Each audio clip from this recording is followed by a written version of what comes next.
All right. Welcome back, everyone. We are very pleased to have with us Hasse Hämäläinen from Jagiellonian University, Krakow. My apologies for the inevitable mispronunciations on my part there. Presenting his paper, A Future Interpreter Will Conclude That Swedenborg is an Idealist, Kant's Long Shadow on the Interpretation of Swedenborg. And we will have comments from Alin Varciu from Western University. So without further ado, we can start the videos. Thank you.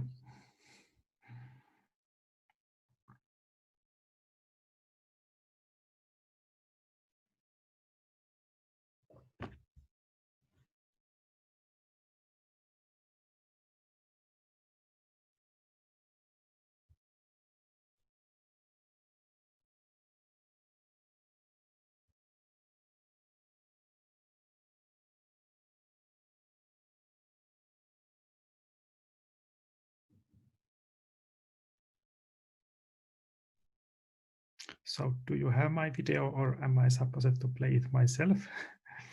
No, we're playing it. Okay. Apologies, give us a second. No problem.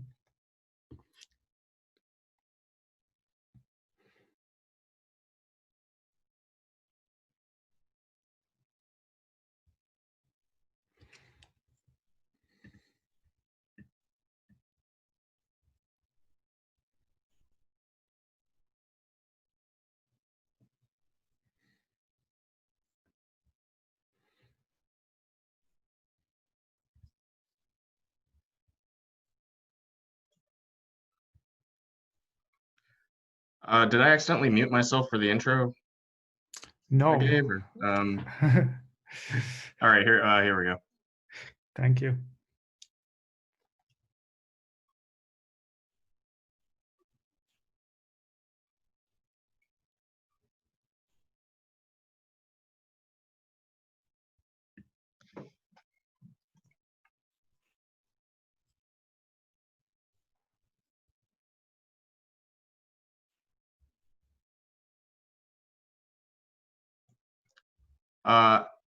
Alistair, do you want me to try to stream it? You're muted. It should be going. Hello all. I'm Hasse Hämäläinen and I'm a research associate in a project on religious rationalism at Jagiellonian University in Krakow. In this presentation, I'm going to talk about pre-critical Kant and Swedenborg and some problems in Kant's interpretation of Swedenborg and their influence.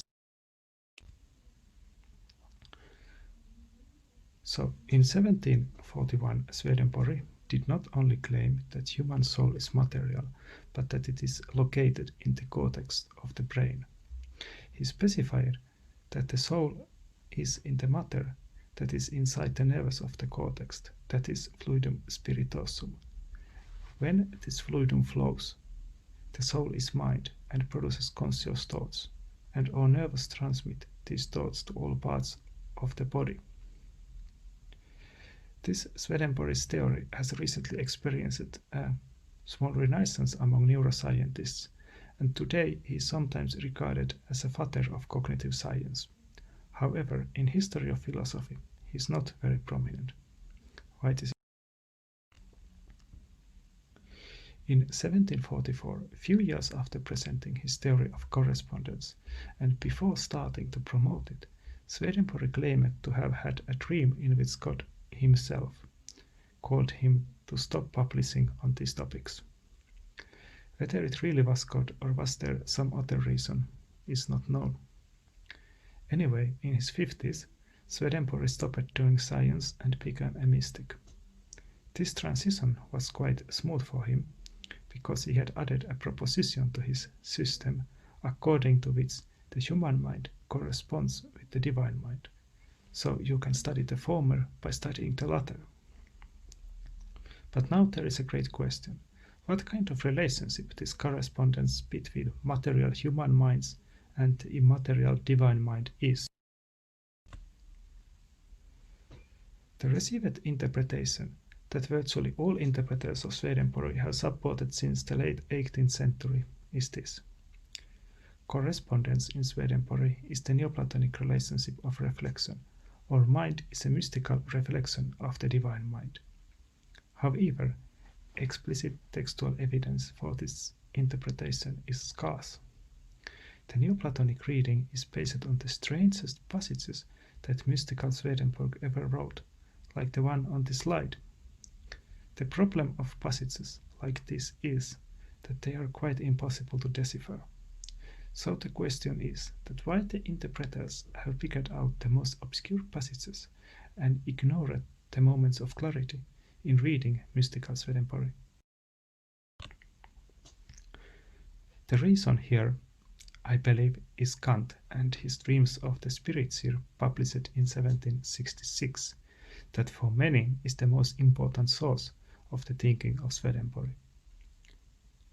Kant concludes that Swedenborg is a Platonic idealist who claims to know that all matter is only a reflection of the spirit world. However, recently increasing number of readers have noticed a certain difference between Swedenborg and Plato. Unlike Plato, Swedenborg claims that space and time are conditions for the possibility of cognition. Hence, it seems we cannot even possibly cognize any reflections of the divine mind. In this case, if not through Platonic noesis, how the divine mind and the human mind even correspond? Some interpreters of Swedenborg have suggested that in spite of our cognitive limitations, we can get special grace from God that allows us to mystically know the correspondence between our minds and the mind of God. Perhaps mystical Swedenborg thinks so. However, I suggest that this is at least not the default way to recognize the correspondence. Hidden among the obscure passages, there is a small number of clear passages that seem to explicitly contradict towards idealism. Already before his mystical period, Swedenborg claimed that God is causa sui, and in his mystical works he claims that God is the only substance of the universe. Together these conditions, as we know from Spinoza, make God present in everything but not located in time and space, as Swedenborg writes. These glimpses suggest that Swedenborg may not even mean any Platonic reflection by correspondentia, but rather realization. Everything realizes the divine mind simply by existing. There is God in us, Deus in nobis, and we recognize this in our ability to describe things either spiritually or physically. However, even if Swedenborg was not a two-worlds idealist, because for him we exist in God, he would nevertheless be a dogmatic philosopher for critical Kant, because he is not a critical philosopher due to claiming to know, not only believe, that divine mind exists. Actually, Swedenborg would be a kind of living demonstration that all dogmatic philosophy indeed leads to Spinozism, because he had developed some views that are very close to Spinoza. On the other hand, if an interpreter agreed with critical Kant and therefore maintained that Swedenborg was a two-worlds idealist insofar as he was a dogmatic philosopher, the resulting interpretation would be neither charitable nor balanced, because such idealism was a very negative thing for Kant. Thus, I think that interpreters of Swedenborg should stop relying on Kant and read him with open mind. Thank you, and I look forward to discussion.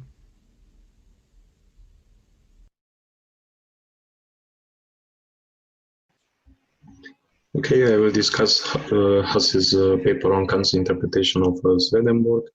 So Kant interpreted Swedenborg as an idealist because apparently he denies the reality of the empirical world.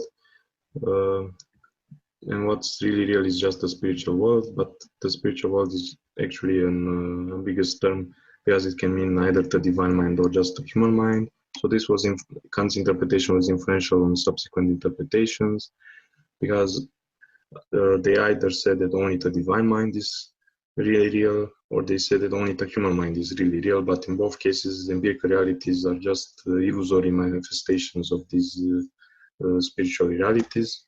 Now, Hasse's aim in the talk was to say that all of these are actually ontologically robust, so even the empirical realities are ontologically robust, and this is the case because in order to have some effect in nature, the spiritual realities are dependent upon these empirical realities. So think of thinking, we couldn't produce thoughts were it not for our neural system, and forces wouldn't produce motion without matter. Right? Now my questions are, what's the difference between something being a realization of something else and it's being just a manifestation of that something else? As this is important, right? Since only if it's a realization of S can E be ontologically robust. And I found this a bit confusing, especially because, for instance, the same example that Hasse was using to argue that something is ontologically robust, so that empirical realities exist. The same example, it seems to me, could be used by Kant to say that empirical realities are not ontologically robust. And this would be the case because only substances can be efficient causes. So basically, bodies through their forces are substances, and only these substances can be ontologically real, whereas matter, for instance, cannot produce by itself motion, right? So matter would be a secondary cause, but not an efficient cause, right? So only substances would be efficient causes. Matter is not a substance, therefore it can't be an efficient cause, therefore it cannot be ontologically robust for Kant. So that's why I was thinking if Hasse can spell out a bit more what's the criteria for having something as really real for Swedenborg. And I'm also thinking if we can really, if we are allowed to derive knowledge of spiritual realities from empirical realities, because this seems to have an inference from condition to condition, which is clearly fallacious. Okay, thank you. Enjoy. Oh, thank you for great questions. I have been kind of struggling with similar questions when trying to write this paper. So the motivation, my initial motivation for coming to this topic was actually, I had to start from long way, was my interest in the background of this French Enlightenment materialist philosophy like Baron de Holbach and Lamm. And I wanted to check whether there was similar thinking that human soul is material before them. And then I accidentally found Swedenborg and his Economica Reni Animalis, where he explicitly makes these claims in a kind of very shocking way. But with regard to the commentators' questions, I would like to have them written on the front of me because they were quite complex. But I try to address the first one, and then maybe you can repeat the other ones to me, so to for me to be fully accurate. So the first one was very, I think, important question, because it's about what is the difference between something being realization and something being manifestation. Well, in this interpretative tradition of Swedenborg, manifestation is something that is not, in a way, fully clear, fully real. So I have my glass of water here. So this manifests some idea in the mind of God, and there is something imperfect and unreal in this glass. It is in a way, this is the Platonic manifestation that Kant attributes to Swedenborg. But I think that this concept, of course, it is a fine theory, but the problem with this theory is that it does not fit with several things that Swedenborg says that I try to make clear in my paper, because Swedenborg says that there is God in us. He has this kind of conception of God, that God is identical to reality, because there is where his premises lead to. And now, so if there is God in this class, it's not only manifestation, but it actually realizes God by existing. And now the question about, so there is the difference. Another example is this Swedenborg's own example that he actually repeats several times in his works, like there is this correspondence between warmth and love. Okay, so this is basically the point for Swedenborg is to show that actually we don't have we have a sensations. We can sense warmth. We can, for example, sense that in the area around our heart something is warming. But we don't have a sense for sensing love. But nevertheless, we can say that we are feeling love, even though as a matter of fact, we only feel warmth in a certain area of our body. And this is a kind of saying the same phenomenon. This is expressing the same phenomenon spiritually. So we say that we are feeling love, even though we physically feel only warmth. And from this physical description, this kind of spiritual description could not be deduced, according to Swedenborg. They are different, kind of entirely different levels of describing things. And these spiritual descriptions we have to learn in the course of our life, because like Locke, Swedenborg thinks that human mind is a kind of tabula rasa. When we are born, we have only bare physical sensations, and then we acquire these, we learn the correspondences in the course of our life, so that we learn to describe, for example, our sensation of warmth as love.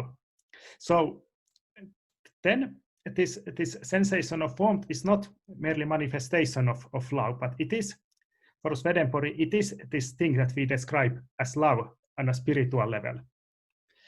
So if it would be manifestation, we would have this knowledge of love somewhere in our mind before the time we are born, like in Plato, and then we would simply learn to recognize this manifestation.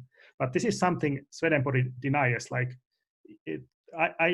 I don't quote these passages on my paper, but there are passages on his works, like in this said Economica Regni Animalis, the economy of the domain of soul, or the organization of the domain of soul, that explicitly claim that human mind is tabula rasa. So that's why it's better to call it's better to take physical aspects as realizations instead of manifestations, because this is the way how we learn them, and this is also, this kind of interpretation is much more compatible with some of these Swedenborg's claims that are astonishingly Spinozist. Well, actually there are even actually I have seen one book written on Swedenborg, only one book in 19th century, that actually compares the passages of Swedenborg and Spinoza, and there are some very even one could say even copied passages. Some of these claims about God are so similar. Okay, I hope that this was helpful description by realization instead of manifestation, but this theme is a theme that I could continue talking for long. And now we can go to other questions which were equally difficult and big. Yes, thank you both for your presentations and comments. So we can now open the floor for questions. But sorry, there were still two other questions from my commentator, but of course I can leave them later to free discussion, because they were also very big questions. There's a lot to get to, yes. Yes.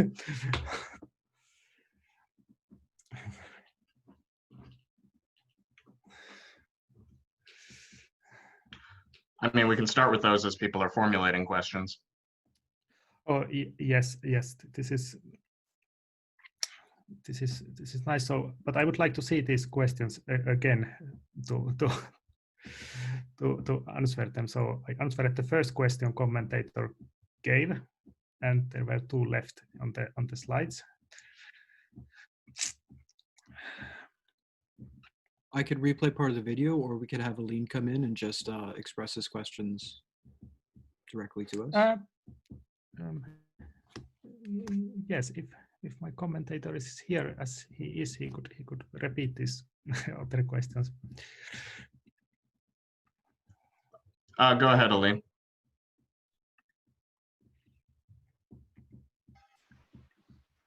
Okay. So my second question was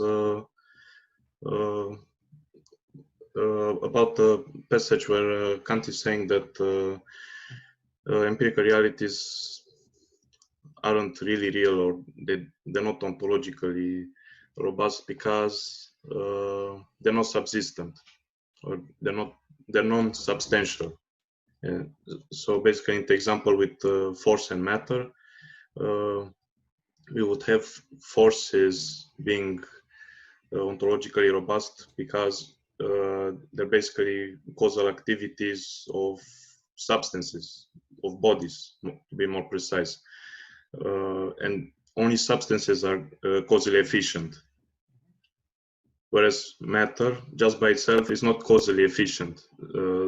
So that's how I interpreted that fragment that you quoted from Kant, where he was talking about subsistence, because subsistence is like a peculiar term that usually in the period they just used for substances being causally active, and that's why I kind of took the cue from there that probably Kant was saying not that matter like is non-perceivable or is just a manifestation, but it's like is not ontologically robust just because it's not causally efficient. Right. Okay. It's yes. like a secondary cause, and the force is what is causally efficient. Right. Yeah, this is actually extremely good point, because this can be actually what you say. It can be the right interpretation of Kant's passages. However, in this context, I haven't seen people interpreting Kant in this way when they read dreams of Spirit-Seer. Like, this passage is supposed to claim that Swedenborg is Platonic idealist, which I don't believe is the case. But your take on the issue is like this: that okay, Kant says that Swedenborg is an idealist, but not because he thinks that Swedenborg has something to do with Neoplatonism or something like this, but simply because he thinks that there is the origin of movement is in the spiritual world. Like, and this is actually what Swedenborg thinks, because Swedenborg, the movement originates from God. It's ultimately God that puts our cortex to move and things taking place there, and it's God who accounts for all the movement. So in this sense, I could say that Swedenborg, maybe if Kant meant this by idealism, then Kant's interpretation is fine, but then I would need to study more this, and then I would need to then add that the interpreter's interpretation of Kant's interpretation might be wrong. But yeah, but in Swedenborg there is this kind of unfortunate situation because he was first scientist and then he turned into mystic, and because he's so strongly associated with some sort of esotericism and New Age and this kind of phenomena that many people who come to interpret him, they are already in a way influenced by this way of Neoplatonic thinking, and this might be the problem also in the way how they read Kant's interpretation of Swedenborg. But thank you. I will study this possibility of interpreting Kant's passage in this way, and then I will get back to you. Okay, thank you.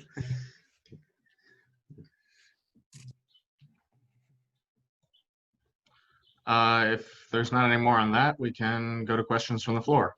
Yeah, if there are, I'm so happy to answer.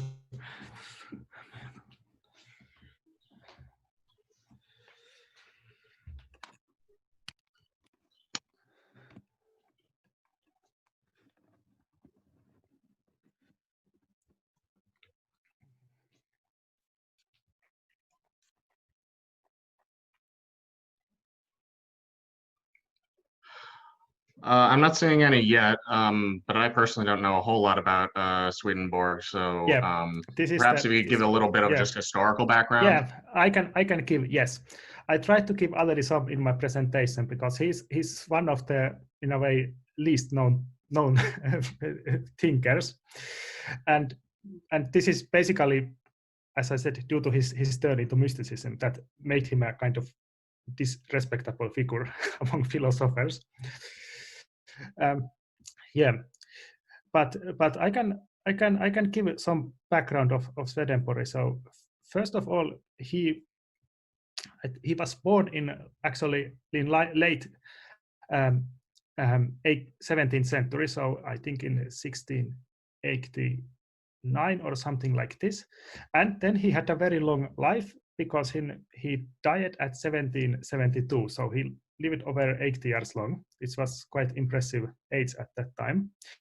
So in a way, he was a figure who was in a kind of transition period from so to say, kind of systematic Baroque thinking represented by Leibniz and Wolf to Kant's critical philosophy.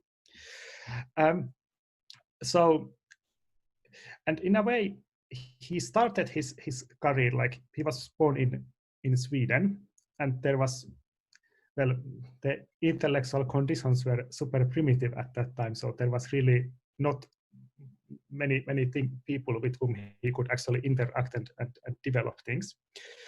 So first he started like when he was about 20s, he decided to become a scientist. So he went to London to study, to meet people like Newton and other leading scientists, and even wanted to join the Royal Society because he was, and his main thing that he was interested when he was younger as a scientist was to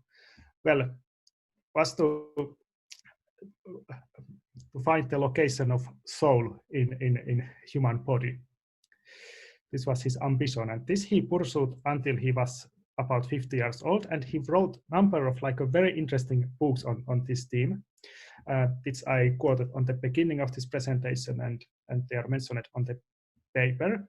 And these books, well, unfortunately to Swedenborg, because his thoughts were conceived as so radical that they didn't achieve much influence among serious scientists of the age. Like this was perceived simply as crazy thought that human soul could somehow be operated by some events that happen on the surface of our brain.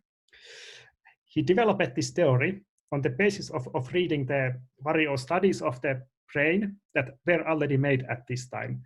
For example, what happened if we hit an animal to its head? Does it stop moving?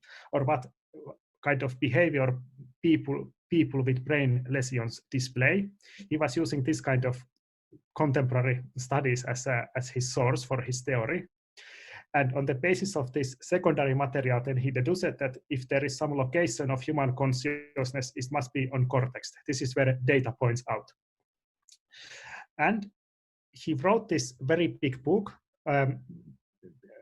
Economia Regni Animalis, that is like, it has two parts. This he published, I think, when he was in his early 50s, so just before his mystical turn.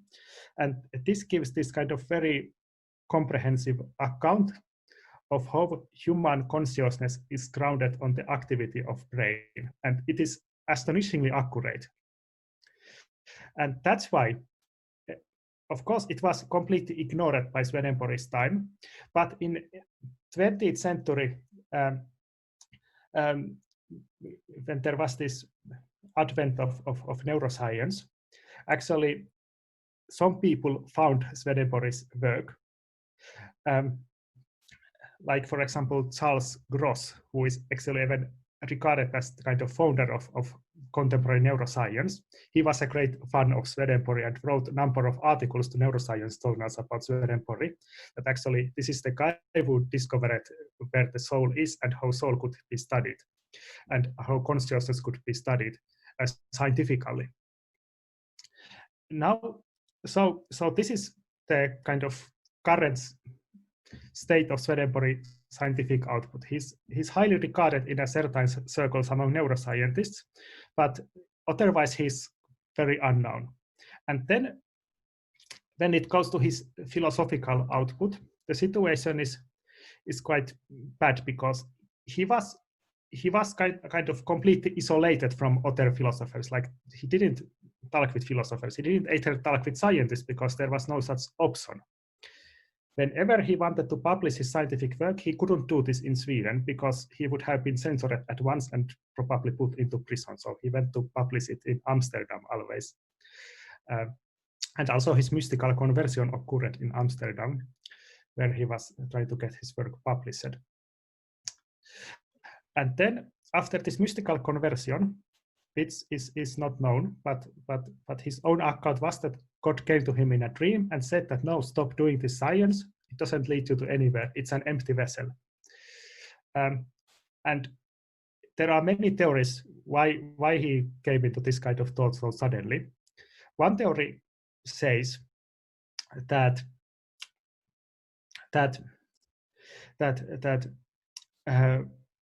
well, there is this one theory that says that actually he becomes simply frustrated with the state of science, that he had developed this kind of fantastic theory about the location of human consciousness and the material basis of human consciousness, but there were no simply devices available for measuring this theory or for demonstrating it scientifically.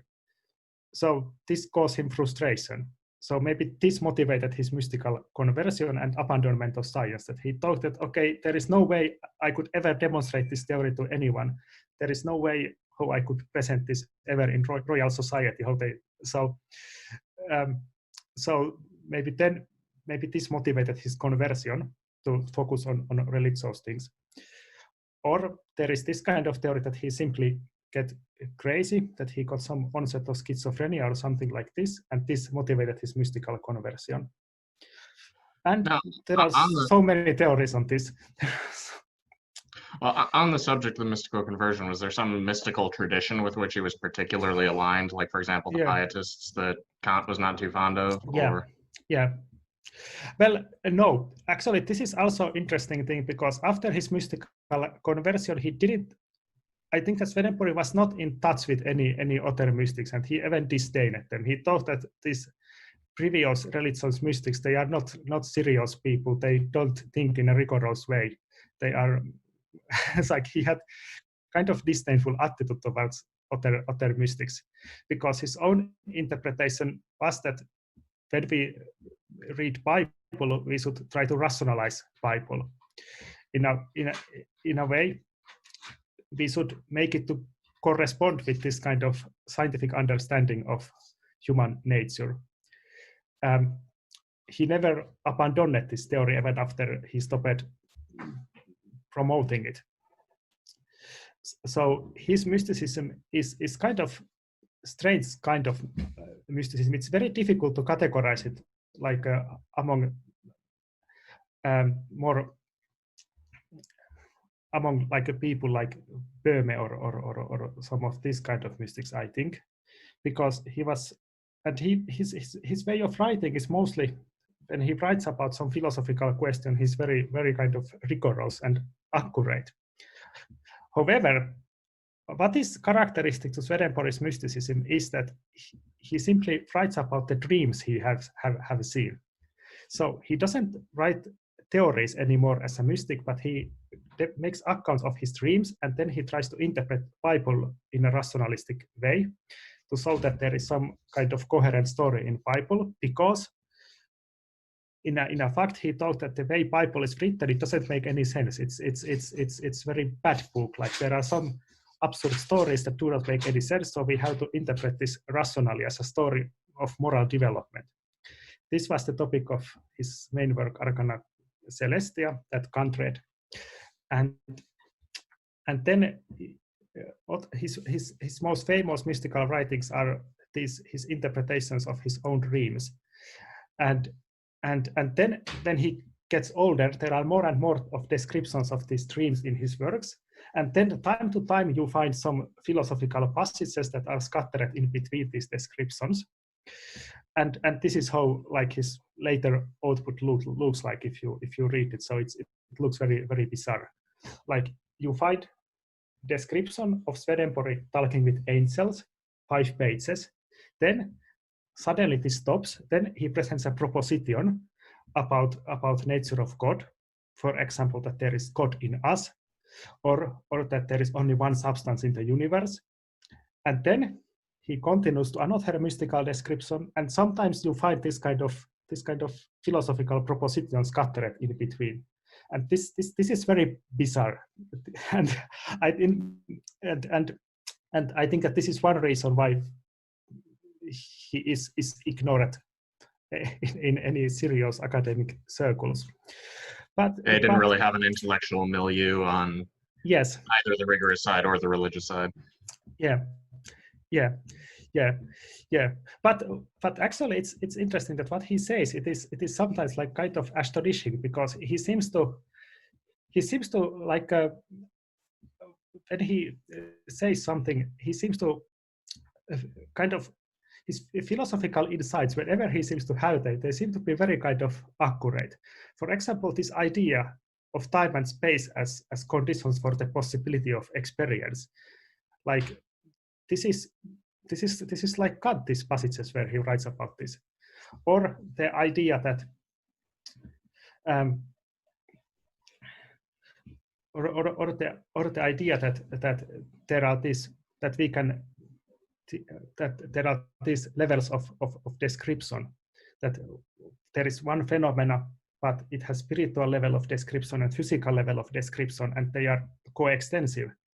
This also, I think that there is some profound philosophical intuition behind this. However, the intuition that he was never able to properly formulate. And yeah, so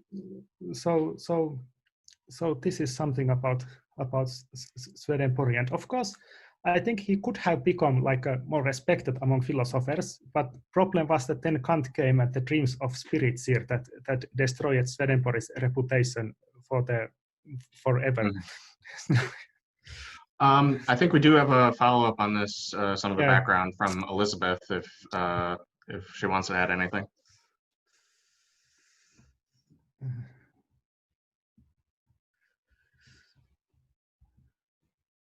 Mm-hmm. Sorry, I was just. Yeah.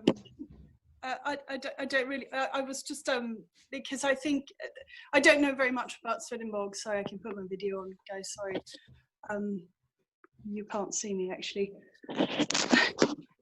There we are. Hi. Hi. No, I was,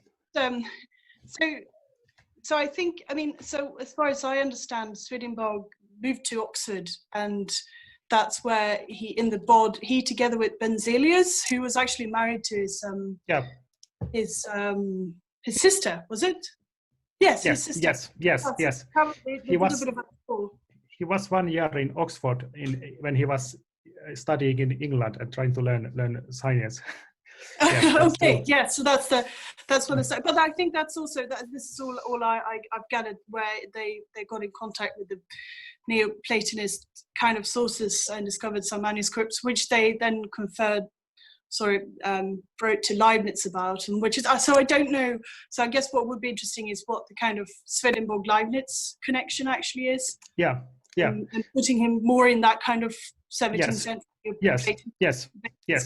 Rather than getting him as a mysticist. Yes. In my paper, actually, I wrote about this theme. However, the thing is that there is no evidence that he actually engaged with any Neoplatonic sources. Like, we know, for example, what there was in his library when he died, and he didn't have any Neoplatonic works there. And so this is kind of speculation how close he came to contact with Neoplatonism, or whether he came. But the interesting thing, of course, is this Leibniz connection, because he was actually fan of Leibniz, and he once tried even to go to visit Leibniz. But unfortunately, Leibniz had moved to different place when Swedenborg arrived, so they never met, because then Leibniz died soon after. And there is lots on this, especially, for example, this concept of correspondence. It comes from Leibniz's French concept of correspondre, which is in this Leibniz's theory of pre-established harmony. And this Yeah. is one line of interpretation, that this Swedenborg's theory of correspondence is a kind of version of theory of pre-established harmony. However, I think that this is not the case, because when you compare these theories, Swedenborg goes actually to quite different direction, and he even criticizes Leibniz.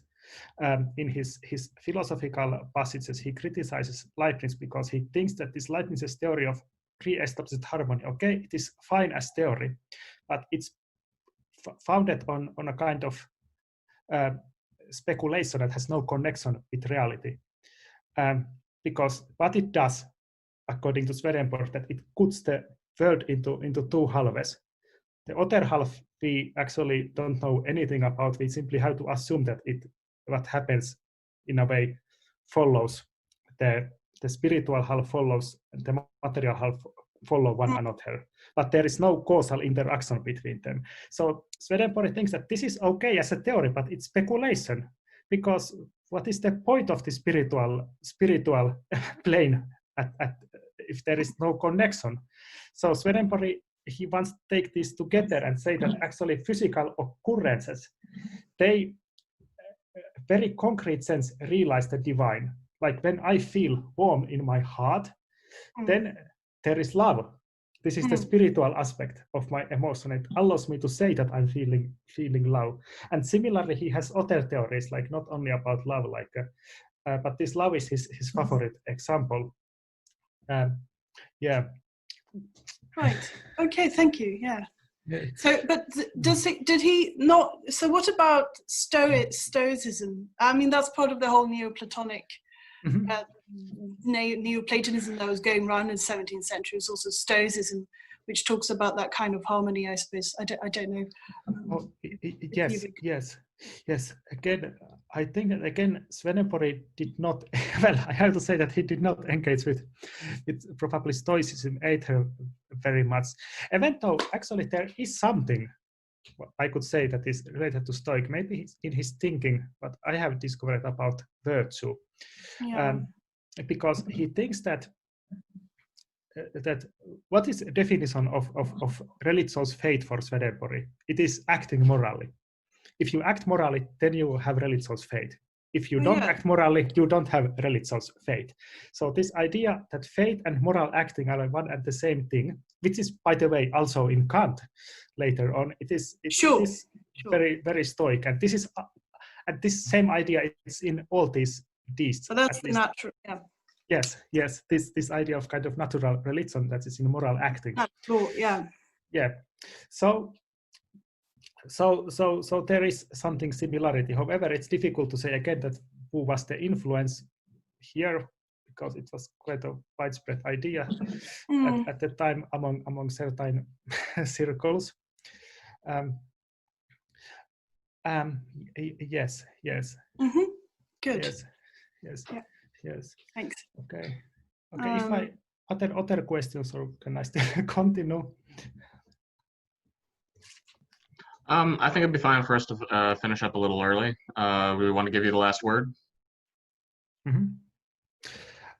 Okay. So yeah. Well, I can.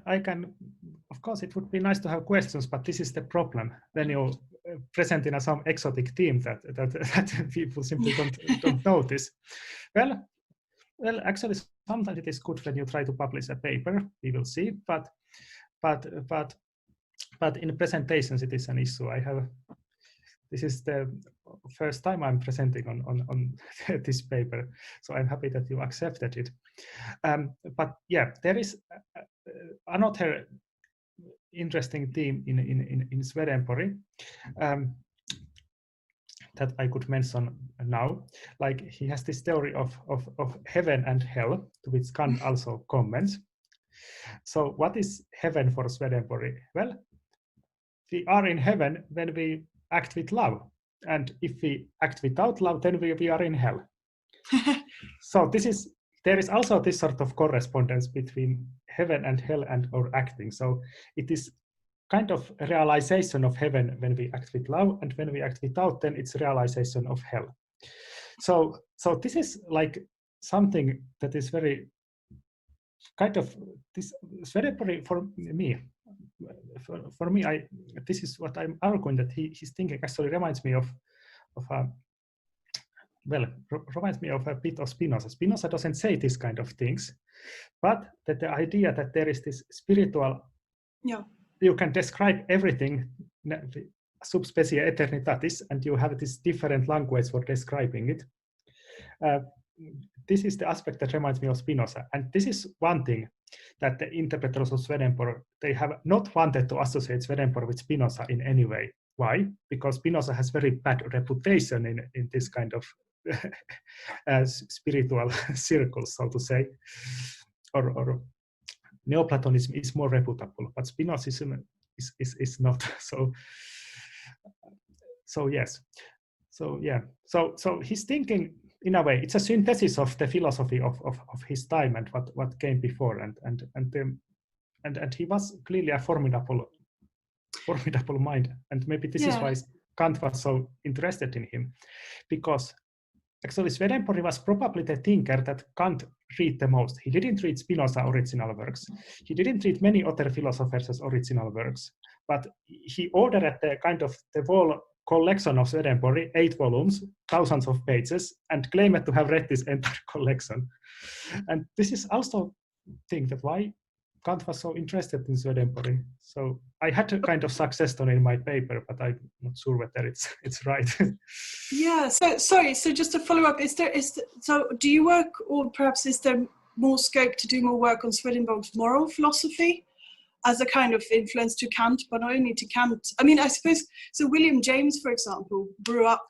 His father was a Swedenborg. Yes. You know. So there are sort of, I think, he's kind of the sort of of the 21st century forgotten, in our times, or more a forgotten presence as we're moving away from being interested in sort of religion in general. But he was much more of a presence. Yes. And so it's interesting to maybe bear in mind as a source. But yeah, maybe his moral philosophy would be something to follow up on, if there is any. I don't know. Yes. I think that maybe there could be something to follow up on this thing. Or to reconstruct something. Yes. I don't know whether I'm going to continue with Swedenborg after this paper, but it has been quite interesting discovery so far.